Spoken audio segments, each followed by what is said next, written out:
आपल्याला सगळ्यांना कल्पना असेल की 2 महिन्यापूर्वी चंद्रहार पाटलांच्याच नेतृत्वाखाली शिंदेसाहेबांच्या उपस्थितीमध्ये जम्मूमध्ये एक सामाजिक उपक्रम झाला। तो म्हणजे सुमारे 1200 पैलवानांनी सैनिकांसाठी रक्तदान केलं। त्याच्यानंतरचा हा दुसरा उपक्रम आहे आणि हा उपक्रम करत असताना सामाजिक भान, सामाजिक जाणीव ही डोळ्यासमोर ठेवून आपण हे उपक्रम राबवतोय। या स्पर्धेच्या निमित्तानं ज्या ठिकाणी पूर परिस्थिती निर्माण झाली होती त्यांना मदत करण्याचा देखील निर्णय सांगली जिल्हा शिवसेनेने घेतलेला आहे। ज्या महिला भगिनी आहेत त्यांना स्वतःच्या पायावर उभं करण्यासाठी गोमाता वितर म्हणजे त्यांना गायी आपण देणार आहोत त्यांना व्यवसाय निर्माण करण्यासाठी। आणि याच्यामध्ये बक्षिसं जी लावलेली आहेत ही शेतकऱ्यांसाठी उपयुक्त अशी बक्षिसं लावलेली आहेत। या बैलगाडा स्पर्धेतनं जे जिंकतील त्यांना जसं गाडीचं बक्षीस लावलेलं आहे तसं ट्रॅक्टरचं देखील बक्षीस लावलेलं आहे, जेणेकरून या ट्रॅक्टरचा उपयोग त्यांना त्यांच्या शेतीसाठी झाला पाहिजे, शेतीचा अवजार म्हणून झाला पाहिजे। आणि ज्या स्पर्धेमध्ये हे शेतकरी येतात त्यांच्या शेतीसाठी या स्पर्धेचा उपयोग झाला पाहिजे, हा दृष्टिकोन डोळ्यासमोर ठेवून ही देशातली सगळ्यात मोठी स्पर्धा शिवसेनेच्या माध्यमातून आयोजित केली जाते। आता ही स्पर्धा जाहीर केल्यानंतर काही शंका निर्माण केल्या जातात, काही गोष्टी बोलल्या जातात, पण या सगळ्याच गोष्टीला उत्तर देण्याचा निर्णय या स्पर्धेमधनं घेण्यात आलेला आहे। म्हणून सुरुवातीला मी सांगितलं की गोवंश संवर्धन, महिलांना स्वतःच्या पायावर उभं करण्याचा उपक्रम, ज्या ठिकाणी पूर परिस्थिती निर्माण झालेली आहे तिथं मदत, आणि या स्पर्धेतनं जे विजेते ठरणार आहेत त्यांना ट्रॅक्टरसारख्या उपकरणाची उपलब्धता ही या स्पर्धेची फार मोठी अचिव्हमेंट आहे। 1 नंबरला फॉर्च्युनर लावली, पण ती देखील शेतकऱ्यालाच मिळणार आहे, ती श्रीमंताला मिळणार नाही आहे। ज्याच्याकडे बैल आहे, ज्याच्याकडे बैलजोडी आहे, तो या स्पर्धेमध्ये शेतकरी जिंकल्यानंतर तो शेतकरी फॉर्च्युनरचा मालक होणार आहे। म्हणजे शेतकऱ्याला पैसे न देता त्याची जी काही बैलाप्रतीची आत्मीयता आहे किंवा त्या स्पर्धेप्रतीची आत्मीयता आहे त्याच्यानंतर तो शेतकरी मोठ्या गाडीमध्ये बसला पाहिजे, ही भूमिका शिवसेनेच्या वतीनं घेतली आणि त्या गाडीचं बक्षीस देखील तिथं लावलेलं आहे। आणि याच्या मागं अजून जे व्यवहार चालू आहेत ते आमच्या दृष्टीनं महत्त्वाचे आहेत की ही स्पर्धा आहे म्हटल्यानंतर शेतकऱ्यांमध्ये जवळजवळ 100 कोटी रुपयाचा टर्नओव्हर झालेला आहे। त्याची आपल्याकडे न्यूजपेपरचे पुरावे देखील आहेत की शेतकरी स्वतः जाऊन बैलजोडीची खरेदी करतोय, त्याच्यातनं एक बैलजोडी जो विकणार आहे किंवा देणार आहे त्याला देखील लाखो लोक मिळत आहेत। त्याच्यामुळे या व्यवहारामध्ये शेतकऱ्यांना 100 कोटी रुपयाचा टर्नओव्हर झाला आहे, ही देखील या स्पर्धेची खासियत आहे। आणि म्हणून ही आगळी वेगळी स्पर्धा आहे। माननीय एकनाथ शिंदे साहेबांच्या नेतृत्वाखाली आम्ही 9 तारखेला सांगलीमध्ये करतोय। साहेब स्वतः या कार्यक्रमाला उपस्थित राहणार आहेत आणि ह्याचा अजून एक अभिनव उपक्रम, याचा बक्षीस समारंभ मुंबईमध्ये होणार आहे। म्हणजे जे शेतकरी आहेत ते मुंबईमध्ये येतील, त्यांनी कशा पद्धतीनं शेतीसाठी या बैलांचा वापर केलेला आहे, ते धावण्यासाठी कसा वापर करतात, स्पर्धेसाठी कसा वापर करतात, हे मुंबईसारख्या मेट्रो सिटीला कळावं म्हणून बैलगाड्यांसकट हे शेतकरी मुंबईमध्ये येतील आणि मुंबईमध्ये याचा मोठा बक्षीस समारंभ होणार आहे। त्याच्यामुळे ही स्पर्धा शिवसेनेच्या दृष्टीनं मी महाराष्ट्रात नाही देशात पहिल्यांदा घेतली जाते। याच्यामध्ये शिवसेनेचं पहिलं अधिवेशन देखील असणार आहे शेतकऱ्यांचं। जे शेतकरी या सगळ्या यंत्रणेशी निगडीत आहेत त्यांचं अधिवेशन देखील असणार आहे आणि म्हणून आपल्याला देखील मी या स्पर्धेचं निमंत्रण देतो की सगळ्यात मोठी स्पर्धा, या स्पर्धेला किमान 4 ते 4.5 लाख लोक उपस्थित राहतील अशी ही स्पर्धा असणार आहे। तर या स्पर्धेला आपण देखील यावं आणि आपल्याला जर योग्य वाटलं तर आमची प्रसिद्धी करावी एवढीच विनंती करण्यासाठी आजची पत्रकार परिषद आहे। स्थानिक स्वराज्य संस्थांच्या निवडणुका ग्रामीण महाराष्ट्र जिंकण्यासाठी शिवसेनेने अशा प्रकारचं शेतकऱ्यांसाठी या स्पर्धेचं नियोजन केलेलं आहे। गोवंश संवर्धनासाठी या स्पर्धेचं नियोजन केलेलं आहे आणि याच्यामध्ये सांगली शिवसेना एकनाथ शिंदे साहेबांचा सत्कार मोठा करणार आहे एवढ्यासाठीच की देशामधलं एकनाथ शिंदे साहेबांचं नेतृत्व हे एकमेव असं नेतृत्व आहे की ज्यांनी राज्याचे मुख्यमंत्री असताना गोमातेला राज्यमातेचा दर्जा दिला. तर गोसंवर्धन हा विषय घेऊन एखादी स्पर्धा देशामध्ये होते, ही पहिली घटना 9 तारखेला सांगलीमध्ये घडणार आहे. स्पर्धा पहिल्यांदा देशात अशा पद्धतीमध्ये एक नवा शब्द या स्पर्धेच्या माध्यमातून आपण महाराष्ट्राला दिलेला आहे, श्रीनाथ. त्या शब्दाची पोळ करून सांगा की हा नक्की शब्द काय आहे आणि काय श्रीनाथ केसरी. देवाचं नाव आहे. एकनाथ शिंदे साहेब. श्रीकांत शिंदे आणि एकनाथ शिंदे यांची जी योगायोग. तेव्हा अनेक योगायोग असतात, तसं श्रीनाथ केसरी हा योगायोग आहे आणि त्याच्यामध्ये श्रीकांतजींचं पण नाव आहे आणि एकनाथ म्हणजे शिंदे साहेबांचं नाव आहे. ही कल्पकता चंद्रहार पाटलांची आहे. त्याच्यामुळं ही स्पर्धा ही आमच्या दृष्टीनं महत्त्वाची आहे आणि अशा स्पर्धा मला तर सगळ्या पक्षाच्या आणि सामाजिक कार्यकर्त्यांना या स्पर्धेच्या माध्यमातून विनंती करायची आहे. आपण बैलगाडी स्पर्धा करतो, आपण बैलगाडा स्पर्धा करतो, आपण अश्व स्पर्धा करतो, आपण श्वान स्पर्धा करतो. अशा पद्धतीच्या स्पर्धा जर शेतकऱ्यांना उपयुक्त झाल्या तर शेतकऱ्यांवर जी आर्थिक संकटं येतात ती देखील अशा स्पर्धेतनं दूर व्हायला त्याच्यामध्ये त्याचा फायदा होईल आणि अशा स्पर्धा त्यांनी घ्याव्यात. पक्ष ठीक आहे, पक्षीय वातावरण ठीक आहे, आपण सगळ्या टीका टिप्पणी करतो ते पण ठीक आहे, पण शेतकऱ्यांना केंद्रबिंदू मानून देशाच्या पातळीवर जर पहिली स्पर्धा कुठची होते तर सांगली शिवसेना जिल्ह्याच्या वतीनं जी आम्ही स्पर्धा करतोय ती स्पर्धा पहिल्यांदा होती. शिवसेनेचं अधिवेशन देखील असणार आहे या दरम्यान. त्याच दिवशी होणार आहे का कधी होणार? नाही, शिवसेनेचं याला प्रचंड याला आपण क्रिकेटला जसा फॉलोअर्स आहेत तसं बैलगाडा स्पर्धेला देखील लाखो फॉलोअर्स आहेत. बैलगाडा स्पर्धेमध्ये जे बैल धावतात त्याचं नाव उदाहरण काय? बकासूर, हरण्या, हां, ते मिलियनमध्ये फॉलोअर्स आहेत त्यांचे. म्हणजे बकासूर, हरण्या बिरण्या हे जे बैल आहेत यांना मिलियनमध्ये फॉलोअर्स आहेत आणि हे सगळे बैल जे आहेत हे या ठिकाणी धावणार आहेत. त्याच्यामुळे त्यांना बघायला लाखोंचा जनसमुदाय उपस्थित राहील अशी ही स्पर्धा आहे आणि त्याच्यातनं शेतकऱ्याचं देखील संवर्धन आणि गोवंश संवर्धन देखील आम्ही करणार आहोत. शेतकऱ्यांच्या मदतीसाठी ही स्पर्धा तर भरवली जाते, मात्र काही दिवसांपूर्वी जो पाऊस झाला राज्यभरामध्ये त्यामध्ये अजून शेतकऱ्यांना मदत पोहोचलेली नाही. अशा प्रकारचं देखील अनेक ठिकाणाहून सुरू उमटतोय. आज संजय राऊतांनी सुद्धा म्हटलं की ज्याला मदत मिळेल त्या शेतकऱ्यांना आमच्या समोर आणा म्हणून. काय ते? मदत मिळालेली ज्या शेतकऱ्यांना मदत मिळालेली आहे त्यांना आमच्या समोर आणा म्हणून. ते ठीक आहे, ते सकाळचं ते बोलतं आणि त्यांना बोललंच पाहिजे असं त्यांनी स्वतःवर एक बंधन टाकून घेतलेलं आहे. 8,500 कोटी रुपये शेतकऱ्यांना देण्याच्या संदर्भातला निर्णय हा शासनानं घेतलेला आहे. त्याच्यावर मदत व पुनर्वसन कार्यवाही देखील केलेली आहे. काल तर माननीय मुख्यमंत्री महोदयांनी स्पष्ट भाषेमध्ये दोन्ही उपमुख्यमंत्र्यांनी सांगितलेलं आहे की लवकरात लवकर हे शेतकऱ्यांच्या खात्यामध्ये जमा झाले पाहिजेत आणि याचं भान ठेवून देखील शेतकऱ्यांना या स्पर्धेतनं मदत व्हावी यासाठी देखील मदत करण्याचा निर्णय आम्ही सगळ्यांनी मिळून घेतलेला आहे. साधारणतः तुम्हाला एक प्रश्न, नियम जे आहे नियम कशा प्रकारे असणार? कारण की अनेक लोक जे आहेत आक्षेप घेतात बैलगाडा स्पर्धेवर सुप्रीम कोर्टाने देखील मध्ये बंदी आणली होती. त्या सगळ्याचं हे ठेवून कशा प्रकारे आयोजन केलंय? शासनाचे जे नियम आहेत, कोर्टाचे जे आदेश दिले कोर्टाने या स्पर्धेसाठी, लाठीकाठी वापरायची नाही किंवा अनेक जे अवजारं वापरायची जायची पूर्वी बैल पळवण्यासाठी, मग त्यात अनेक प्रकार होते. बॅटरी होती किंवा शेपूट पिरगळणे, शेपूट चावणे, असे अनेक प्रकार होते. पण त्यातलं सगळं जे शासनाचे आणि कोर्टाचे जे नियम आहेत त्या नियमानुसार आपल्या ह्या स्पर्धा होणार. ह्यात 2 प्रकार होणार आहेत. एक 3 फेऱ्यांचं मैदान म्हणजे पट्टा पद्धत जी म्हणतो आपण, 10 गाड्या एकदम सुटणार, 1000 फुटाचं ते अंतर असतं. ही एक पद्धत होणार. आणि एक पद्धत, दुसरी पद्धत जी आहे ती कर्नाटक आणि महाराष्ट्रामध्ये खेळली जाते.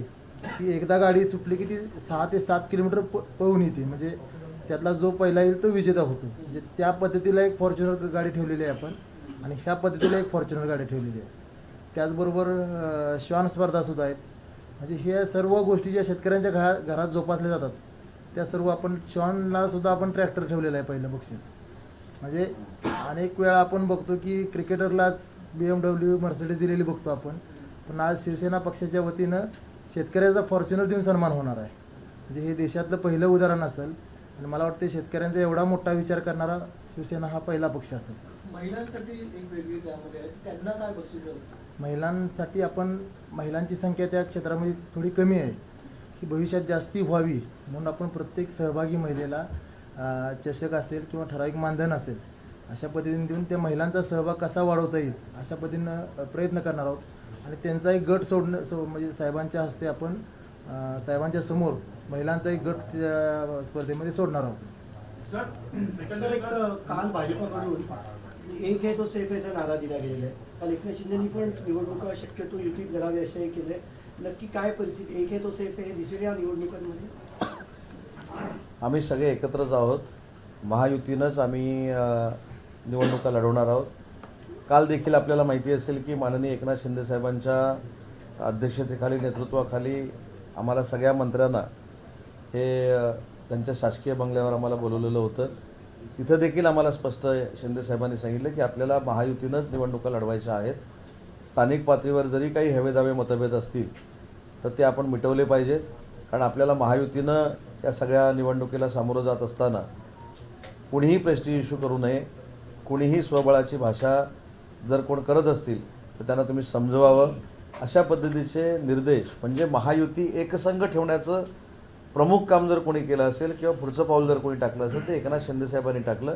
आम्हाला सगळ्यांना मंत्र्यांना बोलून सांगितलं की महायुतीनंच आपल्याला निवडणुका लढवायच्या. मुंबई महानगरपालिकेमध्ये जेवढे नगरसेवक आहेत तेवढी जागाची मागणी तुम्ही करणार आहात असं एक समोर येते.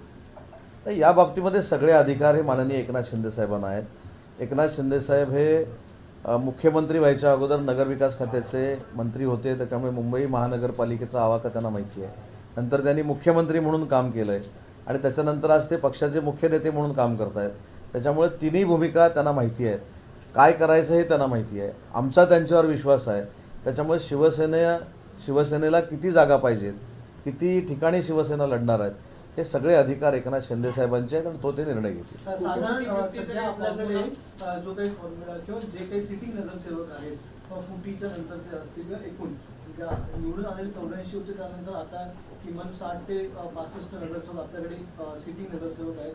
अजून पक्ष प्रवेश होणार आहे. तर इतक्या सीट मिळाव्या का आणि याच्या व्यतिरिक्त अधिकच्या उरलेल्या सीट ज्या आहेत त्यामुळे देखील काही 50-50 व्हावं असं काही आपला प्रस्ताव काही आग्रह किंवा काही चर्चा झाली? 50-50चा प्रस्ताव काय म्हणजे तुम्ही अख्खा फॉर्म्युलाच सांगितला की त्याच्यामुळं हा असाच्या असा फॉर्म्युला आहे काय मला माहीत नाही. त्याच्यावर एकनाथ शिंदे साहेब, देवेंद्रजी, अजितदादा वेळाल्यावर बोलतील. परंतु महायुतीनं सगळे आम्ही निवडणूक लढवणार आहोत हे नक्की आहे. ज्या जागा निवडून आल्या त्या स्वाभाविक त्या पक्षाला देण्याची जनरल प्रथा असते. त्यानुसार 84 निवडून आलेले आहेत. 6 मनसेचे आले होते आणि 3 अपक्ष मिळून 93 जागा ज्या आहेत त्या 93 जागांवर आपला प्राथमिक दावा आहे की ह्या जागा तरी आपल्याला मिळाव्यात. अभंग तोच आहे, फक्त चाल बदललेली आहे. उत्तर पण तेच आहे की एकनाथ शिंदे साहेब जो निर्णय घेतील तो आम्हाला मान्य आहे आणि तिन्ही पक्षाला सन्मानपूर्वक अशी वाटाघाटी होतील आणि तिकीट वाटप होईल. पण महायुती नक्की होईल. तुम्ही वारंवार तुमच्याकडनं शिवसेनेकडनं सांगितलं जातं की सन्मानपूर्वक आम्ही म्हणजे एकत्र निवडणूक सामोरं. मात्र भाजपामध्ये नवीन जे माजी आमदार सगळे जे येत आहेत ते स्पष्ट सांगताय की आम्ही म्हणजे स्वबळावरतीच जिल्ह्यामध्ये भाजपाचा झेंडा लावणार आहे. त्यामुळे ते शिवसेनेला गिनतीतच घेत नाहीये. मग यावरती समन्वयक म्हणून महायुतीच्या समन्वयकांमध्ये यावर चर्चा होईल का, चर्चा झाली का, याचा काही विचार केलाय का? गिनती हा शब्दप्रयोग तुम्ही केला, त्याने कधीही केलेला नाही. आणि तुम्ही काय म्हटलं, नवीन येतात ते बोलतात ना. पक्षांतर करणार आहे, पक्षांतर करणार आहे. नवीन येतात ते बोलतात, जुने ठरवतील ना काय करायचं ते. त्यांना मी सांगितलं पाहिजे म्हणजे त्या पद्धतीने. त्यांना सांगायचं न सांगायचं हा नंतरचा विषय आहे. पण नवीन जे येत आहेत ते उत्साहाच्या भरात किंवा मुख्यमंत्री महोदयांना खुश करण्यासाठी, पंतप्रधान महोदयांना खुश करण्यासाठी, अमित शहा साहेबांना खुश करण्यासाठी कधीच बोलत असतील. परंतु जुने जे आहेत ते ठरवतील काय करायचंय. आणि जुन्यांवर आमचा पूर्ण विश्वास आहे, देवेंद्रजींवर आमचा विश्वास आहे. देवेंद्रजी आज सरकारचं नेतृत्व करत आहेत. त्यांना महाराष्ट्र माहिती आहे. ते 2014ला देखील मुख्यमंत्री राहिलेले आहेत.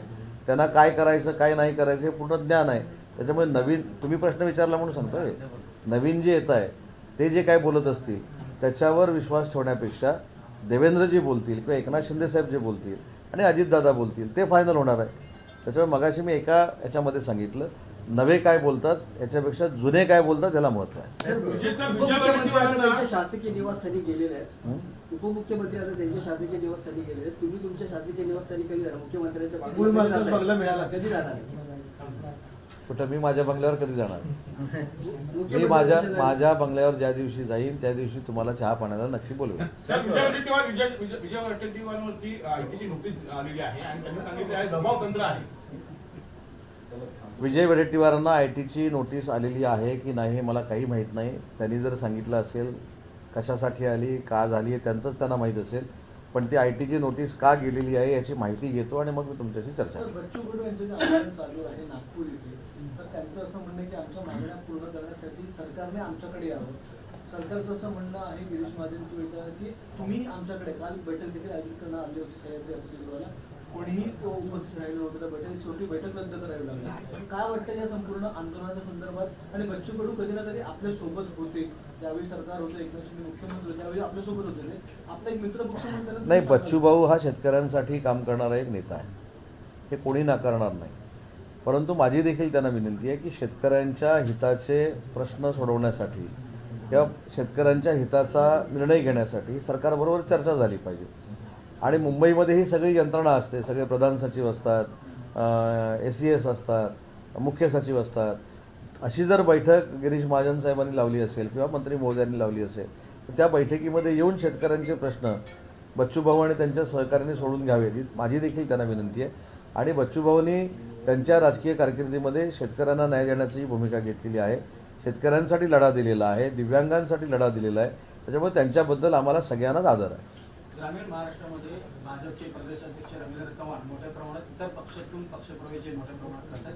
शिवसेना म्हणजे तुमच्या पक्षातून देखील काही पक्षप्रवेश सातत्याने करतात. सोलापूरमध्ये देखील पक्षप्रवेश होत आहेत. तुमची काय प्रतिक्रिया? त्यांचं एकलाचं धोरण चालू आहे. अंबरनाथमध्ये देखील शिवसेनेचे शिंदे गटाच्या लोकांचा पक्षप्रवेश भाजपकडे करून घेण्यात आला. ते देखील स्वतः रवींद्र चव्हाण त्या ठिकाणी उपस्थित होते.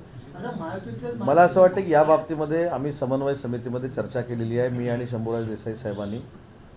माझी देखील काल चंद्रकांत बावनकुळे साहेबांशी याबाबत चर्चा झालेली आहे.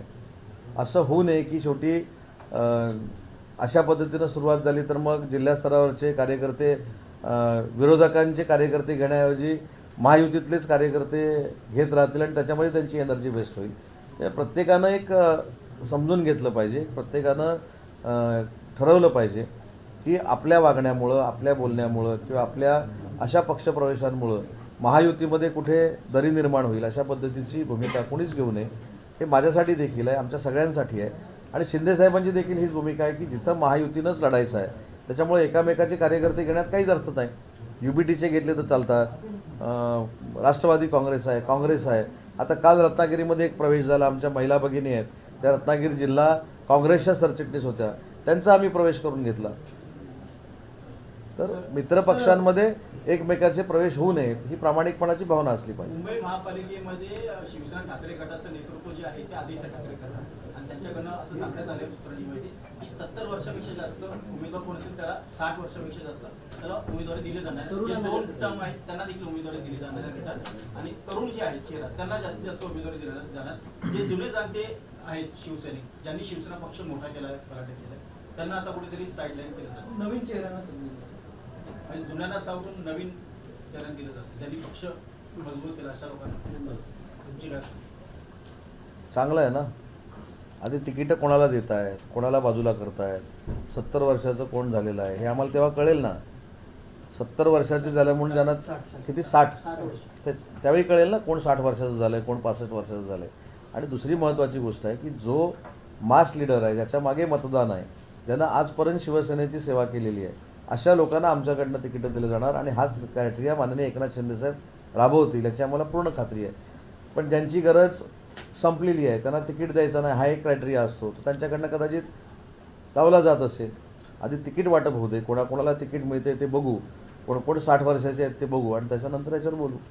राज्यातल्या काही प्रकल्प हे कार्यान्वित होत नाही, यामुळे राज्याच्या मुख्यमंत्र्यांनी मध्यंतरी एक बैठक घेतली होती आणि त्याच्यावर काही नाराजी व्यक्त केली तर करायचं असं आहे.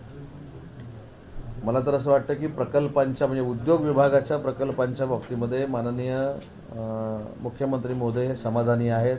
आम्ही स्वतः समाधानी आहोत.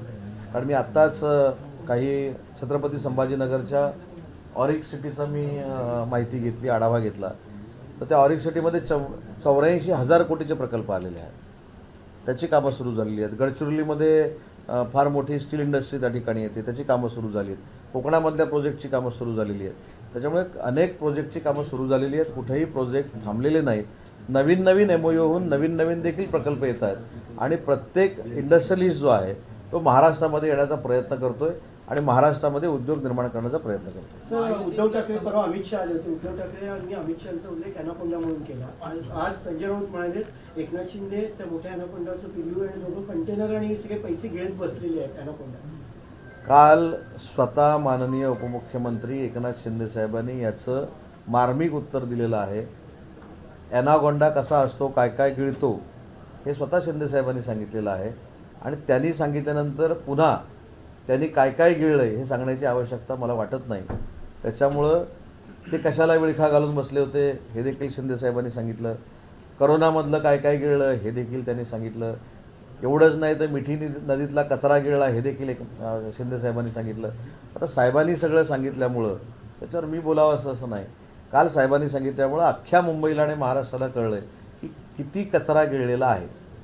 महायुतीत समन्वय किंवा निधी वाटपावरनं बऱ्याच अफवा आहेत किंवा चर्चा आहेत की एकमेकांमध्ये ताळमेळ नाही. या संदर्भात स्वतः मुख्यमंत्री, उपमुख्यमंत्री, प्रत्येक पक्षाचे आमदारांची अशी काही महत्वाची बैठक होणार आहे का? निधी वाटप तर व्यवस्थितरित्या होतंय. काही ठिकाणी जर पाठीपुढं झालं असेल त्याच्यावर तिन्ही नेते सूचना देतात, मंत्र्यांना देतात, पालकमंत्र्यांना देतात. त्याच्यामुळे हे स्वतंत्र बैठकीचं कुठेही आयोजन केलेलं नाही. एक तारखेचा जो मोर्चा आहे महाविकास आघाडीचा, एक तारखेचा जो मोर्चा आहे चोरी आणि प्रकाशासाठी, 1 तारखेला महायुतीचा मोर्चा आहे, सगळे नेते एकत्र येतात महाविकास आघाडीचा. उद्धव ठाकरे, राज ठाकरे सगळे एकत्र येतात त्या मोर्चात. निवडणूक आली की हे सगळे एकत्र येतात. निवडणूक आयोगाच्या बाबतीमध्ये जे काही शंका कुशंका घेतल्या जात आहेत त्याच्यामध्ये निवडणूक आयोगानं स्वतःची भूमिका स्पष्ट केलेली आहे. आणि दुसरी एक महत्त्वाची गोष्ट सांगतो की तुम्ही सगळे मतदार आहात, तुम्हाला देखील निवडणूक आयोगाची प्रक्रिया माहिती आहे. निवडणूक आयोगाच्या निर्देशाप्रमाणे एखाद्या ठिकाणी बोगस वोटिंग जर लागलेलं असेल तर त्याच्यावर तक्रार करण्याची तारीख देखील ठरलेली असते, नावं देखील बाजूला करण्याची तारीख ठरलेली असते. पण ज्यांनी कधीच निवडणुकीशिवाय मतदार यादी बघितली नाही त्यांना हे कदाचित कळणार नाही. आणि आता एखादा काहीतरी फेक नरेटिव्ह सेट करायचा म्हणून हा फक्त मोर्चा आहे.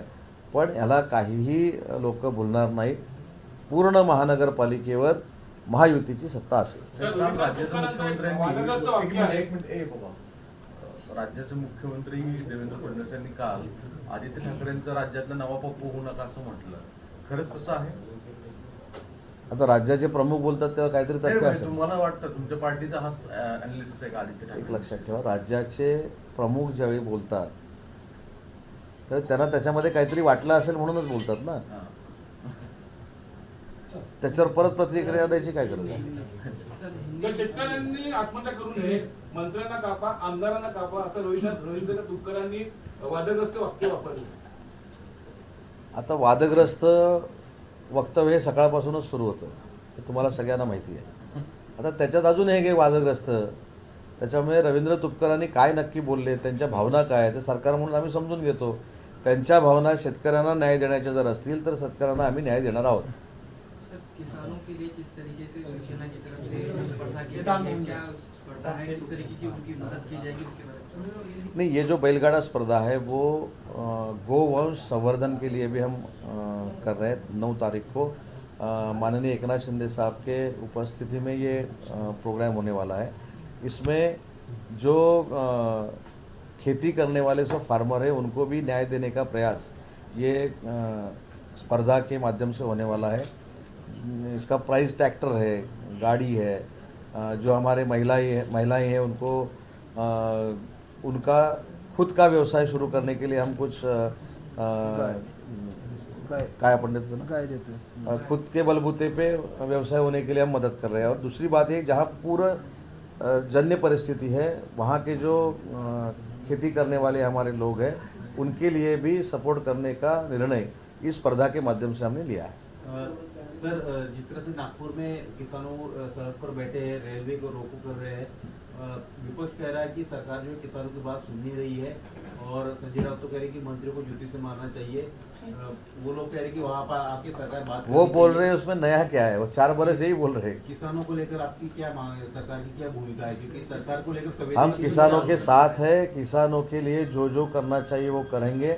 और जो ये बोल रहे हैं वो ये नई बात नहीं है, वो 4 साल यही बोल रहे हैं. उसमें नया क्या है, लेकिन हम किसानों के साथ हैं। बच्चू कडू जिस तरीके से आंदोलन कर रहे हैं ट्रैक पर भी, जहाँ में नागपुर में कई जगह पे किया है, भारत बंद का भी बात की जा रही है, किस तरीके से देखते हैं? नहीं, बच्चू भाऊ ये किसानों के लिए काम करने वाले एक नेता है, वो एक नेतृत्व है। उनके मन में क्या है हम उनसे बात करेंगे। मेरे ख्याल से कल ही शासन की तरफ से एक मीटिंग का आयोजन किया था, लेकिन वो नहीं आए। तो मेरी भी उनसे विनती है, हम किसानों के साथ हैं, किसानों को सपोर्ट करना ये हमारी महायुति की जिम्मेदारी है। इसके लिए जो जो कुछ करना चाहिए वो पक्का हम करेंगे। संजय राउत कह रहे कि बीजेपी सबसे बड़ा एनाकोंडा है और उसका बच्चा पिल्ला है, उप मुख्यमंत्री उनका नाम लिया। वो क्या कर रहे हैं तो हम क्या कर रहे हैं वो देखो ना। अभी वो तो सुबह सुबह कहते ही है, वो 4 साल से चल रहा है।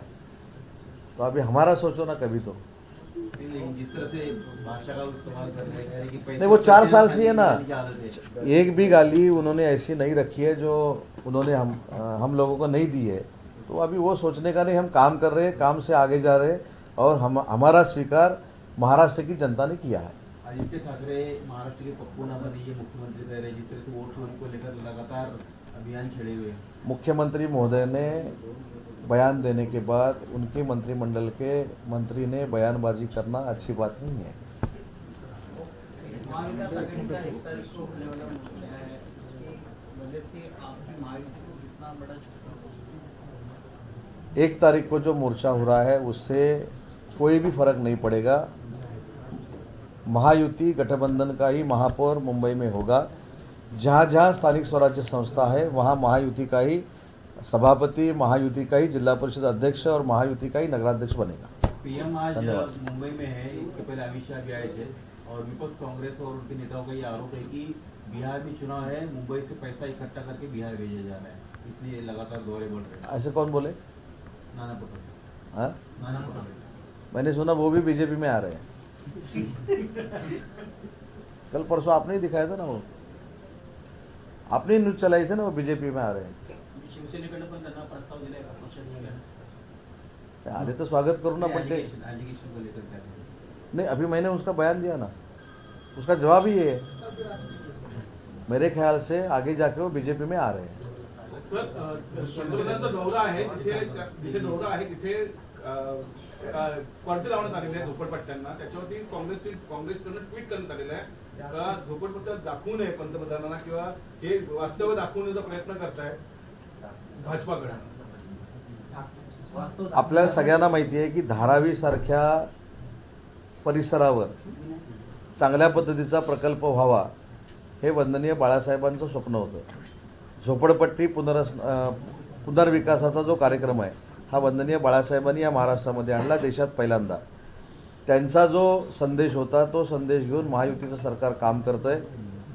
अशा पद्धतीचा प्रकार कुठे झाला असेल तर मला माहीत नाही, परंतु झोपडपट्टीवासियांना देखील हक्काचं घर मिळालं पाहिजे ही महायुतीच्या सरकारची भूमिका आहे आणि त्या पद्धतीनंच धारावीसारखा प्रोजेक्ट होतोय, त्याला देखील काही विरोध करतायत आणि विरोध करणाऱ्या कॉन्ट्रॅक्टरच्या विमानातनं फिरायचं पण त्याला विरोध करायचा, अशी काही लोकांची प्रवृत्ती आहे।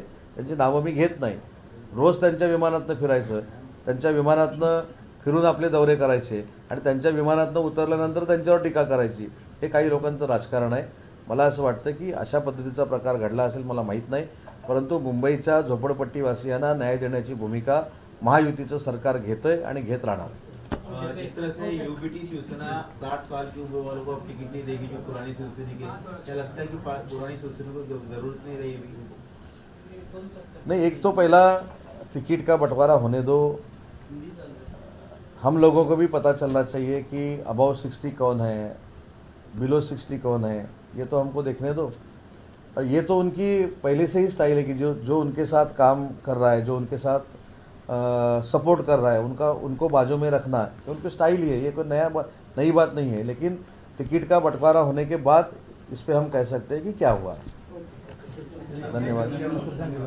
हाँ सांगा ना, चंद्रहार 2 मिनिटं सांगा। इथे तुम्ही या ना, इकडे सांगा। एकच मिनिटात सांगतो। साहेबांनी बऱ्यापैकी बक्षिसाची संख्या सांगितली। आज आपल्या स्पर्धेमध्ये 2 फॉर्च्युनर, 2 थार, 7 ट्रॅक्टर आणि 150 टू व्हीलर बक्षीस आहेत। म्हणजे आज दिसताना अनेकांना वाटतं की एवढी मोठी बक्षिसं कशासाठी लावलेली आहेत. खरोखर ही पडद्याच्या बाहेरची बाजू झाली. पडद्या पाठीमागचं जे शेतकऱ्यांचं अर्थचक्र आहे हे जर आपण बघितलं तर आज आपली स्पर्धा जाहीर झाल्यापासून जवळजवळ 100 कोटींची उलाढाल शेतकरी वर्गामध्ये झालेली आहे. जे मी उदाहरण तुम्हाला सांगायचं झालं तर जे 1 लाखाचा आदत बैल असतो म्हणजे लहान बैल असतो त्याची किंमत आज आपल्या स्पर्धा जाहीर झाल्यामुळे त्याची किंमत आज 10 लाखाच्या घरात पोचलेली आहे. जर कदाचित आपल्या स्पर्धेमध्ये त्यांनी जर एखादा गट पास केला किंवा प्राथमिक फेरी जरी पार केली तर त्याची किंमत ती 10 लाखावरून 25 लाखापर्यंत जाणार आहे. म्हणजे हे नवीन एक अर्थचक्र शेतकऱ्यांमध्ये तयार झालेलं आहे. आणि आज आपलं जे मगाशी जी नावं घेतली बकासूर असेल बैजा हरण्या अशी जी बैलांची नावं आहेत आज ह्या बैलांच्या किमती जवळजवळ 3 ते 3.5 कोटीच्या घरामध्ये आहेत. आणि सर्वात महत्त्वाचं म्हणजे ह्या बैल खरेदी विक्रीच्या व्यवहारामध्ये कुठला दलाल व्यापारी अजूनपर्यंत तरी आलेला नाही. डायरेक्ट शेतकरी टू शेतकरी हा व्यवहार होतो. ना सरकारची GST किंवा सरकारचा हस्तक्षेप कुठला ह्या व्यवहारामध्ये. म्हणून हा डायरेक्ट फायदा शेतकरी टू शेतकरी अशा पद्धतीने व्यवहार होऊन शेतकऱ्यांसाठी नवीन एक अर्थव्यवस्था तयार होऊ शकते अशा मोठमोठ्या स्पर्धेच्या माध्यमातून. म्हणून खरं तर ही मोठी बक्षिसं ठेवण्यापाठीमागचं कारण आहे. आणि लवकरच एकनाथजी शिंदेसाहेबांच्या नेतृत्वाखाली आदरणीय उदयन सामंत साहेबांच्या नेतृत्वाखाली आम्ही लवकरच ह्या बैलगाडी शर्यतीचं जे प्रो बैलगाडी लीग आम्ही चालू करतो आहे. म्हणजे ज्या शेतकऱ्यांच्या जीवावर ज्या कंपन्या एवढ्या मोठ्या ज्या महाराष्ट्रामध्ये आहेत त्या शेती अवजार असतील किंवा पशुखाद्य असतील ह्या सर्व कंपन्यांनी ह्या सर्व बैलांच्या जसे IPL मध्ये लिलाव होतात तसे येणाऱ्या काळामध्ये लिलाव होऊन ह्या कंपन्यांनी ह्या बैलांचे बोली लावून त्यांना त्या स्पर्धेसाठी घ्यायचं.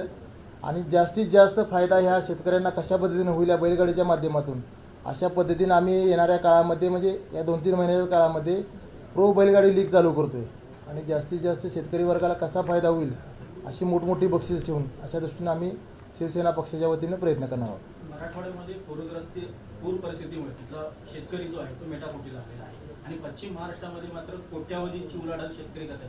श्रीमंत सधन शेतकरी वर्ग आणि अत्यंत गरीब शेतकरी वर्ग असं महाराष्ट्रात 2 चित्र जे आहे ते निर्माण होतात. शेतकरी आज तिकडे पूर परिस्थिती निर्माण झाली.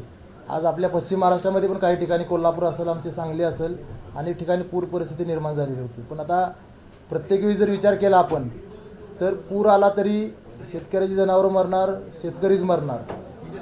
दुष्काळ आला तरी शेतकरीच आत्महत्या करणार. कर्ज झालं की शेतकरी आत्महत्या करणार. दर मिळाला नाही की शेतकरीच आत्महत्या करणार. म्हणजे प्रत्येक वेळी शेतकरीच हा दाढेला जातो. पण शेतकरी कुठंतर मी शेतकऱ्याचा मुलगा आहे. आज कुस्ती असेल बैलगाडी असेल ही शेतकऱ्याच्या घरात बघायला मिळतं. जास्तीत जास्त शेतकरी आम्ही शेतकरी नादात जगलो पाहिजे. कुठल्या तरी नादात आपण असलो की प्रत्येक वेळेस दराची वाट बघायची किंवा दुष्काळ पडतोय का ह्या वर्षी पूर येतोय ह्याची वाट न बघता कुठंतरी ज्या जुन्या परंपरा आहेत जुनी संस्कृती आपल्या गोवंश संवर्धन असेल जुन्या काळामध्ये प्रत्येकाच्या घरामध्ये गाय बैल बांधलेला बघायला मिळायचा. पण आज ती परिस्थिती नाही. कुठंतरी जुनी संस्कृती आपली जपली पाहिजे. आणि शिंदेसाहेबांनी जी आपण मुख्यमंत्री असताना गायीला राज्यमातेचा जो दर्जा दिला त्या प्रेरणेतून खरोखर हे मैदान होते. आणि येणाऱ्या काळामध्ये खरोखर एक शेतकऱ्यांची नवीन अर्थव्यवस्था ह्या स्पर्धेच्या माध्यमातून तयार होईल. मराठवाड्यातील आपत्तीग्रस्त शेतकऱ्यांसाठी पश्चिम महाराष्ट्राचा सदन शेतकरी हा काही आर्थिक मदत करणार आहे. शेतकरी म्हणण्यापेक्षा सांगली जिल्हा शिवसेनेच्या वतीनं 9 तारखेला अतिशय मोठी आर्थिक भरीव मदत सांगली जिल्हा शिवसेनेच्या वतीनं आदरणीय एकनाथजी शिंदेसाहेब यांच्याकडे सुपूर्द करणार आहोत आम्ही.